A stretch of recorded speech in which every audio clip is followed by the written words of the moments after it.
Hello, buddy. Welcome back to Tin Man's Core Channel.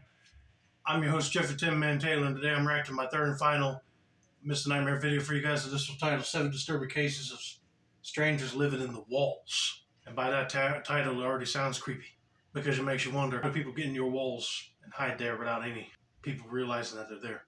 But anyway, I'm going to turn these lights off, move the camera up here for you guys, and let's get this reaction on the road in the bag, shall we? Okay, here we go. In 1986, in the quiet town of Pepperell, Massachusetts, the Bowen family moved into an old colonial house. Frank Bowen was raising his two daughters alone after the tragic loss of their mother. Tina was 16, and her younger sister Karen was just 9. They were a close-knit family trying to heal. Not long after moving in, strange things started happening around the house. It began with small stuff, tapping noises in the walls, lights turning on and off by themselves, and furniture appearing slightly out of place. The family dismissed it as the quirks of an old home. First of all, I would like to say I'm sorry that you guys lost your mom and you moved into a new house, which I know will be kind of hard to get used to. But hey, I wouldn't mind living in a colonial home myself. But then if you start hearing tapping noises coming through the walls and you see furniture misplaced, then I can tell you right now that ain't no rodent doing that. Someone's literally hiding in the house, which that would be even creepy to think about. But anyway, let's continue. Then things escalated. One night, Tina and Karen attempted to use a Ouija board for fun. They laughed at first, but their faces dropped when the board began to respond. Moments later, they heard 3 distinct knocks coming from inside the wall. That's when the fear started to take root. More nights passed and more things went wrong. Objects went missing. The TV would turn on in the middle of the night. Frank began to feel watched, but nothing prepared them for what came next. Frank came home one evening to complete chaos. The house was freezing cold despite the heat being on. Radios blared static. The television was on with no signal. He climbed the stairs and found something horrifying. Standing in the hallway was a teenage boy he didn't recognize. He wore a wig and wedding dress. His face was smeared with makeup. In his hand, he held a hatchet. It was Daniel LaPlante. He had been living in the walls of the Bowen house. He'd broken in months earlier after becoming obsessed with Tina. He'd installed peepholes to spy on her and her family. He moved around the walls and crawl spaces like a rat, coming out only when no one was looking. The noises, the missing items, and the feelings of being watched, it was all him. Frank was able to escape with his daughters and alert the police. When officers searched the house, they found Daniel hiding in a narrow wall cavity, crouched and silent. There were tunnels carved out behind the walls, complete with blankets, food wrappers, and peepholes. LaPlante was arrested, but later released on bail. Not long after, he broke into another home and brutally murdered a pregnant woman and her 2 children. He was later convicted and sentenced to life in prison. The Bowen family never returned to that house. Holy Moses. Who would have thought it was a young boy that's really messed up in the mind that likes to dress up like a woman? And if he's carrying a hatchet, I'll be like, okay, alert the authorities and get him out of there. I'm mad that the justice system just decided to let him go, and then all of a sudden he committed the foul act of killing a pregnant woman. If there was something mentally wrong with him, I would have been getting him to go to some mental health therapy, because I don't think he would be safe to be back on the streets. So let's get to story number 2.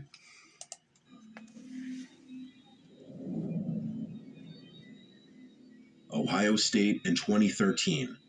A group of college students rented a house off campus near Ohio State University. Right. It was an old place, but cheap, and 10 people shared it.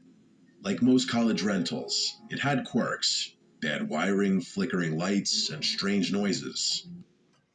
College kids can't afford to rent any high luxurious apartment while going to school because they spend all their money on school supplies and books and their tuition. So you have to take what you get. But I'll be hating living in an apartment that the landlord don't want to take the time to fix up. But man, imagine living in the same building with 10 people. No one thought much of it at first. But one tenant, Brett, started noticing odd things. Cabinets were left open. The fridge seemed emptier than it should be. Lights were turned on that no one remembered using. The basement had a door that was always locked, labeled as a utility closet. The landlord said not to worry about it. Then one night, Brett went down to reset the breaker after a power surge. When he turned the corner, he saw a man walking out of the basement. The man was barefoot and calm, like he belonged there. Brett froze and asked, "Who are you?" The man said his name was Jeremy and walked away. Brett and his roommates broke into the locked door. What they found was shocking. Inside was a small, makeshift room. A mattress, personal photos, books, a guitar. Jeremy had been living in there, undetected, for weeks, maybe even longer. He ate their food, used their bathroom, and moved quietly to avoid being found.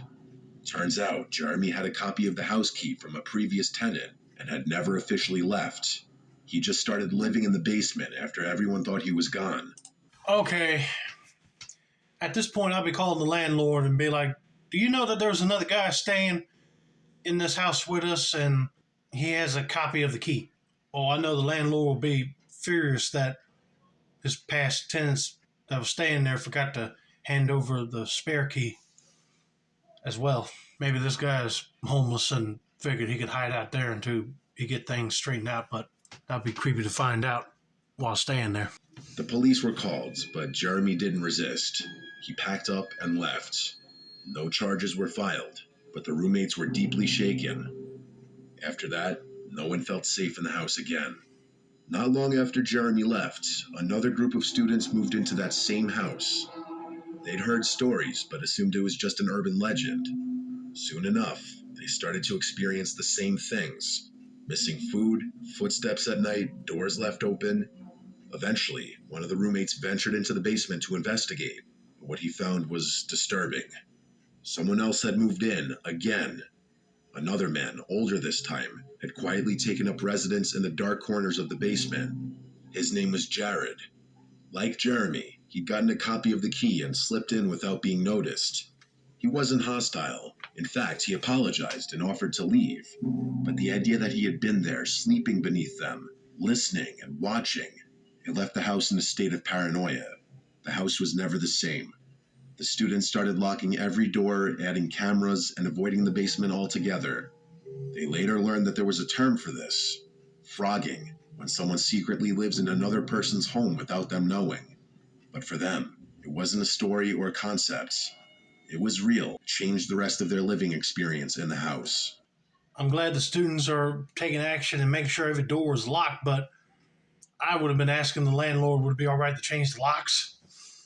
Because whoever these people are that have spare keys from the previous tenants wouldn't be able to open up that door and get in and sneak inside the basement. But I never heard of that term before, frogging. Kind of like breaking and entering, but not stealing anything, of course. Just going in, stay for a little bit, and then back up and go without any fuss. But I tell you, that landlord will fix that issue. Nobody's going to be renting it out from them anymore.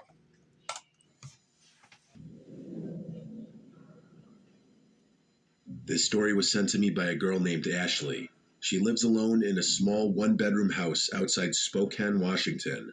She moved in last winter. The place is old but charming, quiet street and decent size. Her friends warned her about living alone in a house that backed up to thick woods, but she liked the privacy. At first, everything was fine.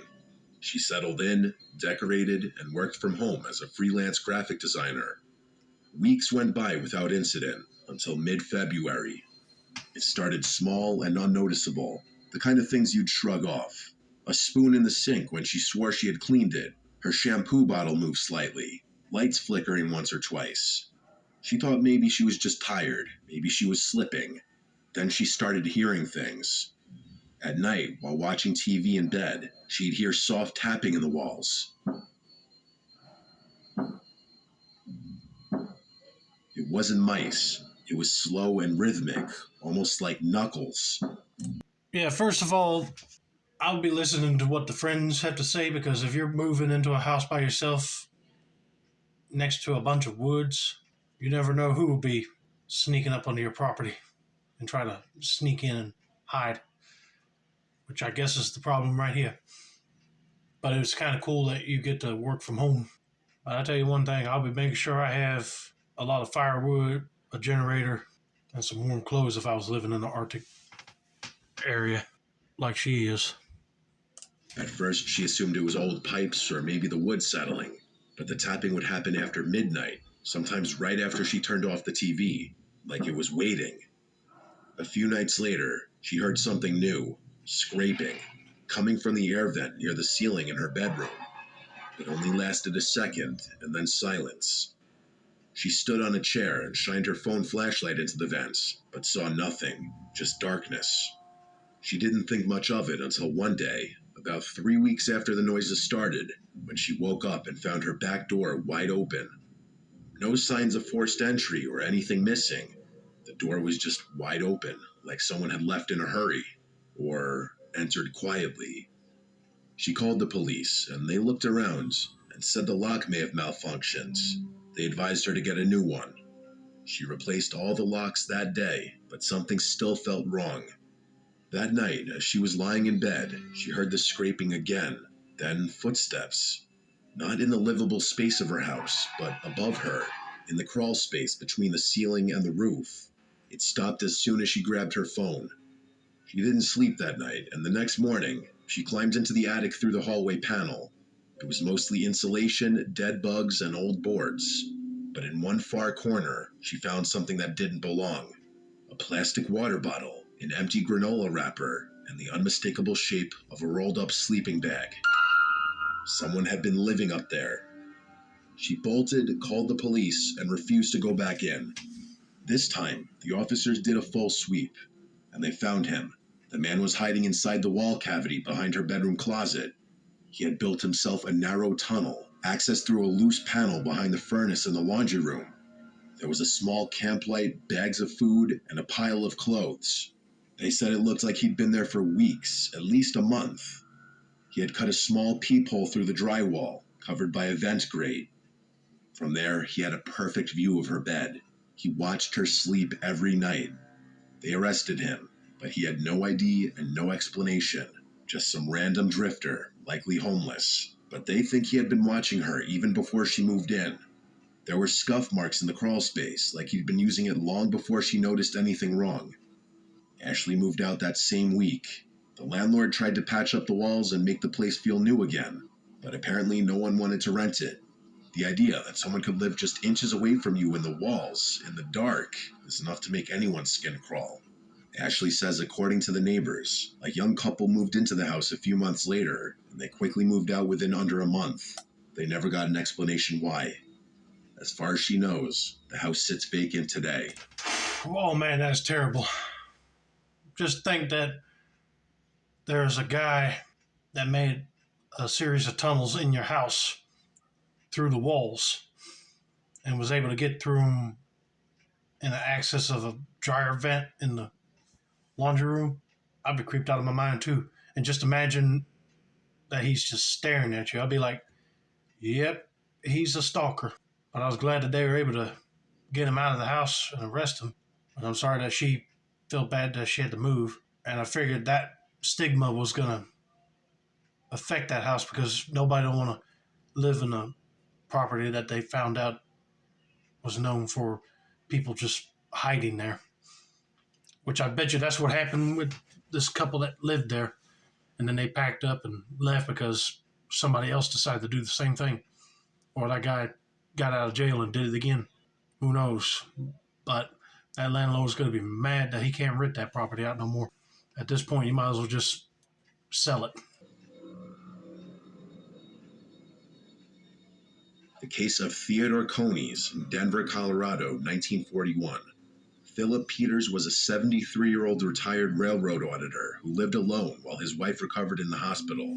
He was known to be polite and quiet, a man of strict routines and old-world values. Right. His home was a small Victorian structure built decades earlier, with tight eaves and an attic space that most would consider uninhabitable. Peters had lived in that house for decades, and he knew its creaks, drifts, and shifting shadows. But what he didn't know was that someone else was learning those things too. someone who had been living right above his head. Theodore Conies, a local man in his early 60s, had once been acquainted with Peters. Desperately ill and homeless, Conies decided to visit the home unannounced. Finding it empty, he let himself in. When he saw that the attic had a small crawl space barely large enough for a grown man to squeeze into, he made a decision that would define his life and also end another's. Conies lived in the attic for weeks, maybe longer, without ever being seen. He crept down only when he was certain Peters was out, stealing small amounts of food, water, and newspapers. He left little evidence of his presence, except for odd creaks and faint footsteps Peters chalked up to the old bones of the house. But one night, everything changed. Peters came home early from a hospital visit and heard movement upstairs. Investigating, he climbed the staircase and was met by Conies, who was emerging from the attic hatch. Startled and desperate, Conies attacked Peter with an old iron stove shaker. He beat him to death and disappeared back into the attic. When police arrived, they were at a loss. There was no forced entry, no missing valuables. The doors were locked from the inside. They called it the Ghost House Murder. The case went cold for months. Meanwhile, Conies stayed in the attic, living feet above the place he'd turned into a crime scene. Eventually, neighbors saw signs of movement in the supposedly abandoned home. The police were called again. When they heard a noise above, they climbed into the attic. There, in a cramped blackened crawl space, they found Conies. He was filthy, emaciated, and seemed like he'd gone insane. He'd been living in the walls of that house for over 5 weeks after the murder, surviving off stored food and tap water, emerging only to pace and stare through the ventilation grates. He confessed on the spot. The press dubbed him the Denver Spider-Man, and he was sentenced to life in prison. The house was never occupied again. Man, if you're well acquainted with this guy, you shouldn't even have to kill him. He probably would understand that you needed a place to stay. But now, he'd have to worry about being homeless because he's behind prison bars now. I mean, just imagine that guy's wife that's in the hospital finding out that he was murdered. I know she would be terrified. South Carolina, 2012. A woman living with her 5 children began to notice strange things around the house. She had just ended a long and rocky relationship with a man who had a history of erratic behavior, including multiple stints in jail. But she had moved on and tried to rebuild her life, focusing on her kids and her home. One night, as she lay in bed, she noticed something odd. Nails from the ceiling began to push downward. It looked as if someone were trying to remove them from above. She heard scratching and faint thumps, and what she thought was whispering. She dismissed it at first as stress or imagination. Yeah, I can see you dismissing it right away because you just got through an abusive relationship from a guy that had a few stints in jail and you try to move on with your kids. So sometimes you might be imagining things, but if you start to hear it frequently, it ain't your imagination. Then things escalated. Objects would move slightly from where they had been placed. Her food disappeared faster than it should. One morning, she woke to find insulation debris on her bed. Finally, she sent her nephew to investigate the attic. What he found shocked them all. Her ex-boyfriend was living up there. He had carved out a tiny makeshift living space beside the heating unit. He made a bed fashioned from coats and blankets, and he had been spying on her through a vent directly above her bed. There were plastic cups filled with urine and feces, indicating he hadn't left the attic for days. He admitted he had been up there for over 2 weeks. He came down, apologized, and calmly left before the police could arrest him. But the woman was traumatized, knowing that someone she once trusted had watched her and her children sleep, mere feet above their heads. The woman stated she would be shaken for life. Yeah, I can see you being shaken for life because somebody you just broken up with is literally sleeping above in your house, in the attic. I would not only disown him, but call the police to get a restraining order against him because why would he do that unless he got into a homeless situation or he really wanted to spy on her to see what she was doing, which I think that was the case. But I'm just glad that he didn't decide to walk down and attack her after he was found.